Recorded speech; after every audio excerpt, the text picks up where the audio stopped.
धोखा एक ऐसा अनुभव है जो हमें आंतरिक रूप से तोड़ सकता है। जब हम सबसे अधिक भरोसा करते हैं, तभी हमें अक्सर सबसे गहरा घाव मिलता है। यह दर्द, जो शब्द से कहीं अधिक गहरा है, हमें एकाकीपन में घेर लेता है। जब हम इस दर्द का सामना करते हैं, तो हमें यह समझ आना शुरू होता है कि हमें आगे बढ़ने की ताकत ढूंढनी होगी। सच को स्वीकार करना एक कठिन प्रक्रिया होती है। हम अक्सर सवाल उठाते हैं, क्या यह सपना था? और खुद से निरंतर जूझते हैं। लेकिन अंतिम सत्य यही है कि जो कुछ भी हो चुका, वह अटल है। हमें अपने आप को माफ करते हुए आगे बढ़ना होगा। इसका मतलब यह नहीं कि हम अनुभव को भूल जाएं, बल्कि इसका मतलब है कि हम उससे कुछ सीखें। धोखे के बाद खुद को दोष देना आम बात है। हम अपने निर्णयों पर सवाल उठाते हैं, खाते हैं और अपने आप को कमजोर समझते हैं। लेकिन यह सच नहीं है। धोखा देने वाला ही गुनाहगार होता है, ना कि जिसके साथ धोखा हुआ। अपनी गलतियों से सीखना महत्वपूर्ण है, लेकिन खुद को तिरस्कृत करना बिल्कुल भी आवश्यक नहीं। इस दर्द का सामना करना ही सच्ची ताकत है।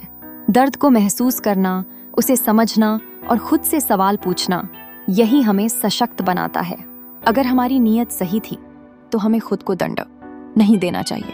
एक बार जब हम इसे स्वीकार कर लेते हैं, तब हम भीतर से मजबूत होने लगते हैं। गुस्सा और बदले की भावना हमें कमजोर बनाते हैं। जब हम बदला लेने का सोचते हैं, तो हम खुद को भुला देते हैं। लेकिन माफी हमें सच्ची आजादी देता है। यह बिना किसी बंधन के जीने का अवसर है। अपने गुस्से को छोड़ने का मतलब है कि हम एक नए अध्याय की शुरुआत करने के लिए तैयार हैं।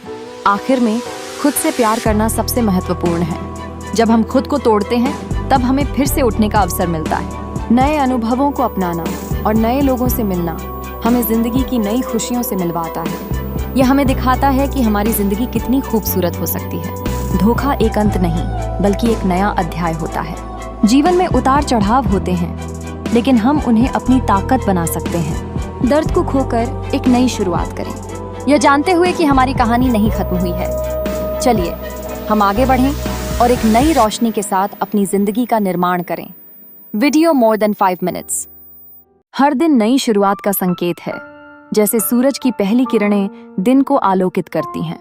यह एक अवसर है अपनी सोच को पुनर्स्थापित करने का, अपने भीतर के शांति के महासागर में गोताखोरी करने का। जब हम अपनी आंखें बंद करते हैं, तो मानसिक हलचल धीमी होने लगती है और एक नई दुनिया हमारे सामने खुलती है। गहरी सांसें लेने पर हम खुद को जानने की कोशिश करते हैं। पहली बार खुद को स्वीकारते हैं। अक्सर हम अपने साथ लाए गए नकारात्मक विचारों के बोझ तले जकड़े रहते हैं, जैसे एक ताजा बहती नदी जो अपनी धारा में सब कुछ बहा ले जाती है। हम भी अपनी चिंताओं और दुख को छोड़ने की कला सीख सकते हैं। यह आवश्यक है कि हम समझें, जो हमें अपने अंदर घसीट रहा है, उसे हमें छोड़ना होगा। सीधे इस पल में रहकर हम अपने अनुभव को गहराई से जी सकते हैं। हवा की हल्की सरसराहट सुनना और अपने चारों ओर की सुगंध को महसूस करना, यह सब हमें जीने का एहसास कराते हैं। एक गहरी सांस लेते हुए हम अपने भीतर की शक्ति को पहचानने लगते हैं। इससे ज्यादा शक्तिशाली कुछ नहीं। जब हमारी आत्मा ताजगी से भर जाती है, हमें अपने भीतर की ऊर्जा को पहचानने की जरूरत है। हर सांस के द्वारा हम अपने दुख और चिंता को दूर करते हैं। यहीं से हमारी आत्मशक्ति प्रज्वलित होती है, जो हमें आगे बढ़ने के लिए प्रेरित करती है। यह ध्यान के माध्यम से उपलब्ध होती है, जहां हम खुद को पहचानते हैं। जीवन का सफर एक कठिनाई और छोटी क्षणों का मिश्रण है। जैसे पहाड़ों पर चढ़ाई करना, उन ऊंचाइयों को पाना जो कभी असंभव लगती थी। हर गिरने के बाद उठना ही असली शक्ति है। जब हम चलते हैं, तो हमारे मार्ग में अनगिनत बाधाएं हो सकती हैं, पर हर बार हमें साहस जुटाकर अपनी मंजिल की ओर बढ़ना है। जीवन एक खेल है, जिसमें कदम बढ़ाने का मतलब है अबाधित बढ़ते रहना। आखिरकार हम इस यात्रा में खुद को ताकतवर पाते हैं।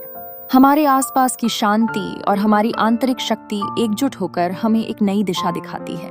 जब हम अंतिम क्षण में खुद से जुड़ते हैं, तो हम अनुभव करते हैं कि हम मजबूत हैं। इस प्रवास में हम समझ जाते हैं कि हर कठिनाई एक नए अनुभव का आगाज है।